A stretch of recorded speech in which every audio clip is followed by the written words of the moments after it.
Well, I hope you're well this morning, and man, is it good to see you. And we're glad that all of you who cannot be with us are joining us by way of YouTube and Channel 12 this morning. We want everyone to be safe, but it's sure glad to be able to have attendance again, and we'll continue to be as normal as we can be as we progress through this fall. You know, during this pandemic, I don't know what you've been up to, probably a million things like I have, but one of the things that I've done is clean up a whole lot. And as much as I clean up, it feels like I need to clean up some more, which is miserable, but I've cleaned up my office and I've been throwing away books, not throwing them away, recycling them, whatever. But I've run across some old classics, and I found myself picking up some of those and rereading part of them. And the other day I ran across an old classic. Now you have to be at least my age or older to kind of remember this, but it's that old classic, I'm Okay, You're Okay. You remember that book? One of the great self-help books ever written, and still as timely when you read it as it was written in the 1960s, because that's when it was written.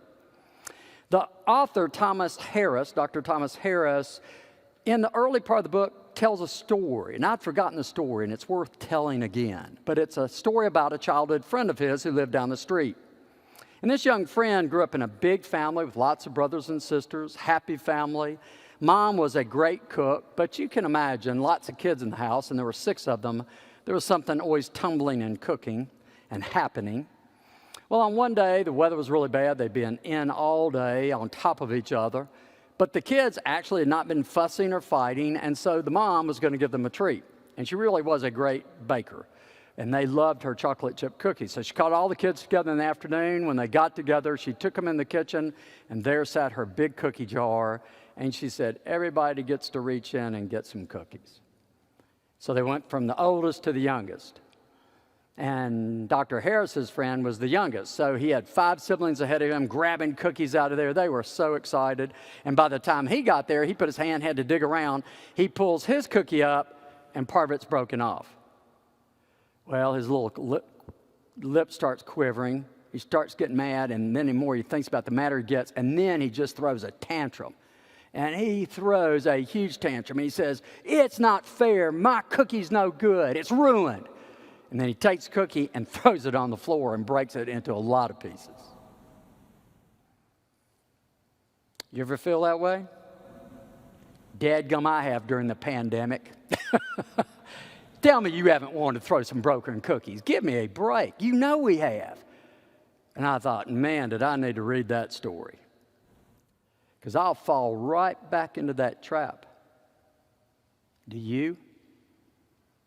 You see, if it's not completely right, then maybe it's completely wrong. If it's a little broken, it's all broken. Wisdom from 60 years ago could have been written yesterday. What a lesson.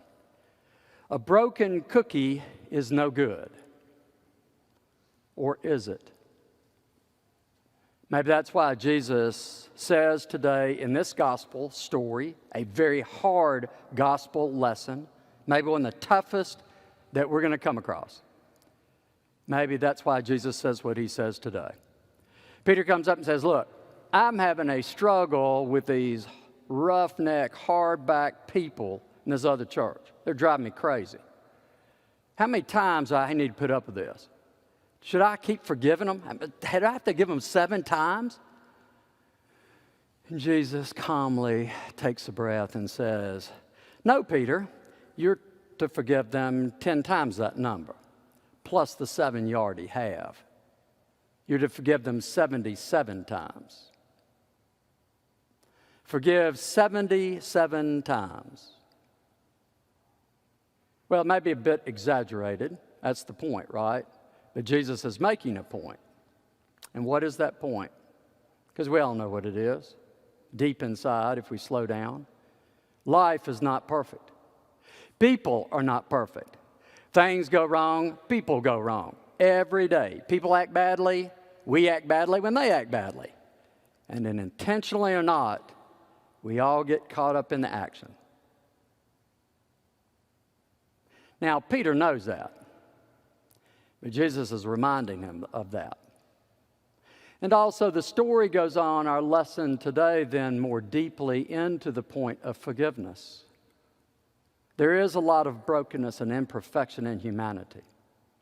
That's why forgiveness is not just a virtue, it is one of our spiritual tools. We come every Sunday to get spiritual tools with which we address our lives. They're not to be grabbed onto when you're in the foxhole and a grenade gets thrown in on top of you. They're to be practiced all the time. Jesus says, look, guys, forgiveness is a daily deal. That's why forgiveness is so important. It is daily, but that's why it's so hard. And it is hard, isn't it? So I promise you, I'm not talking down to you. I'm talking straight out with you. Maybe I'll be sitting down there where eye level. I have a tough time with this. I have a tough time with forgiveness. We all do, I think. You know, we read those stories around us. I'm going to recount one. I bet you'll know this story. So while I was kind of working on this sermon the last couple of weeks, knocking around my head, and I recalled this story and I looked it up. Typical of our culture, but there was a drive-by shooting and a teenager, young girl, 16, her name was Dee Dee Washington, was shot and killed because two drug dealers were making a drug deal. It went bad and somebody got out a gun. They caught a young man. He said he was innocent, but he was there, and he went to prison for the crime, for her murder. But he kept saying, I didn't do it. Her mother, Arna, and her father, he has now since died, just grieved. And I just can't even imagine. 5 years, 10 years, 15 years. And one of the things that stuck with them, the parents, was this young man would not admit he had done it. And Arna will tell you, I hated him. I thought of him and hated him personally every day of my life. Coincidence came along. You remember this story? Her pastor was doing ministry in that prison and met Ron and told Arna he's a changed man. She said, I don't want to hear that. So I hate him. He took my Dee Dee, and he's a liar. She said, maybe, and who knows why he said this? He said, well, maybe you ought to go talk to him. She said, I'm not going to go talk to him. But he had planted that little thing that worms its way inside, and a few weeks later, she said, okay, I want to go sing because I have something to say. So she went to the prison, sat down across from Ryan, looked him right in the eyes and said, with that killer stare, and said, why will you not tell the truth? You killed my child. Why did you shoot her? And Ron said, I had no way to explain it. I was a messed up young man. I was addicted. I was doing bad stuff. There is no excuse. And I shot her. I didn't mean to, but I shot her. And I'm sorry I didn't tell you that. I'm sorry I didn't confess it then. I should have. And I know you don't care or you don't believe me, but I live with it every day. I wake up and go to bed with it every day. And I have tried to change. I've gotten my education. I'm a Christian. I work with the pastors. I'm trying to be real. Arna said she could not believe the words that came out of her mouth. She looked at him and she said, I forgive you. The truth, though, she really did. They weren't words. She started visiting Ron and got to know him and his family. You remember the story? It's still just as haunting to me. She kind of took him on as a son. She realized he was a kid who'd grown up in her neighborhood like her daughter. He had had a lot of tough breaks and he hadn't helped himself. So when it came time for his parole, she went and advocated for his parole and he got out of prison. He started going to church with her. She got him a job. He met a young woman at that church, had a baby, and that child became Arna's grandson. Arna traded out her hurt and loss for a family, a new family. I do not tell you that to tell you you can do that. I cannot do that. I would like to think so. But I tell that because forgiveness is real. And there are people who practice it at a level that is unbelievable. But I want to tell you something else now that I think I have your attention, is forgiveness is real at the small levels.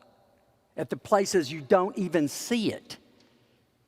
It works. I'll tell you this. I'm an old guy now.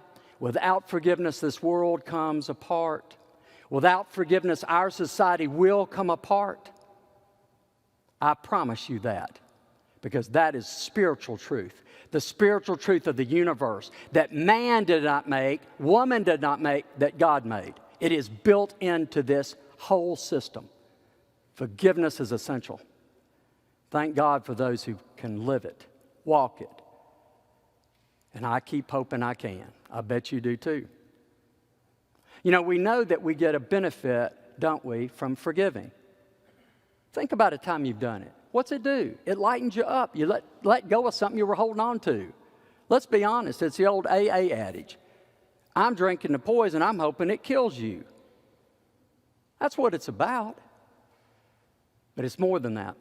It lets us see something we haven't seen. It lets us turn loose on some stuff. We're not trapped anymore. We can have a new life. Forgiveness is real. That's my sermon. I didn't say it, Jesus said it. I do have one more story for you. Is this so wonderful? This is so sweet. A true story of our pandemic time. Dave lives in a great neighborhood. I think he's in Texas. And, you know, he's working from home. He's 50, lives alone. Really nice neighborhood. But at 6 o'clock, his security alarm kept going off every morning and waking him up. He'd get up to go out and see who was in his yard. There was nobody in his yard. He couldn't figure out and went off every morning. And he was not just a little irritated. He said, I'm going to figure this out. So Dave's a smart guy. You know what he did? He put a security camera on. So now he's got a camera with his security. Well, sure enough, the alarm goes off. He goes out there. There's nobody out there. And he gets the film. And there's a man walking his little bitty dog. And behind the man with the little bitty dog is a little bitty boy about 4 years old on a little bitty bike who every morning flies up his driveway, does about 3 loop-de-loops, and zips right back out with a big smile on his face. Well, Dave is now even more irritated. That little dude is messing me. That's my yard. It's not a joke. He really was thinking that. That's my yard. What's that kid think he's doing? He's waking me up every day. So he started to go out the next morning and tell him off, but he thought better of it. So maybe I'll think on this. That was the first smart thing he did. You ever done that? Now, maybe I'll wait a minute. So he kept waiting. He couldn't figure out what to do. And he said, I know what I'm going to do. I'm just going to leave him a note. Well, then he thought on that a little bit. And then he really did decide, I am going to leave him a note. So he went out in the middle of the night and wrote something on his driveway for that little boy. Well, the next morning, 6 o'clock comes up, little boy arrives, and guess what? Y'all know this story? There's this beautifully drawn, chalk-drawn path all on the driveway for the little boy to ride. Loop-de-loops, crossovers, and he's riding out, and Dave looked at the security camera, and when the little boy's leaving, his name is Quinn, he looks back, and he's got this massive smile on his face. Well, the next morning, Quinn arrives, and Dave now has a more intricate path for him to ride. The next morning, it's more intricate than that. Dave gets so hooked that he starts looking up the Grand Prix races, you know, Formula One racing. This is no joke. He starts drawing Formula One race courses on his driveway for this little boy to ride. It's just magnificent. And every time the little boy, now he's caught on, every time he leaves, he looks back and smiles. And then the best thing happened. When Quinn arrived, Dave was there on his bicycle outside to ride with him. I told you, Dave is 50 and didn't know anybody in his neighborhood. I'm not saying he was lonely, but he was alone. He's not alone now. He's got a little buddy. And he's made friends with that family. And I thought maybe, just maybe, Dave is an illustration for us. That I pray that none of us faces the chasm like the story I told earlier. I don't wish that on anybody, and I sure don't want it to come near. But I have the daily things. And maybe what Dave reminds us is that practicing forgiveness does let us turn our irritation into some joy. Maybe it really does help us take whatever cuts us off, what's ever separating us from others, and helps us find a little more friendship out there. And I think that Dave himself at 50 found that little bitty boy on a bicycle inside himself once again. Now, to prove this, how many of you came in the back door today? Most of you, all of you, through the new entrance. Did you look down? Somebody last night rode their bicycle down our ramp about 25 times and left black tire marks on our new concrete. And this morning I came in, and the first thing I thought is, I'm going to kill Tom and Chris because they playing tricks on me. Then Cody came and he said, I'll be dead gum. And then it hit me. God really is the forgiveness business. And he invites you and me to be in that business too. Amen.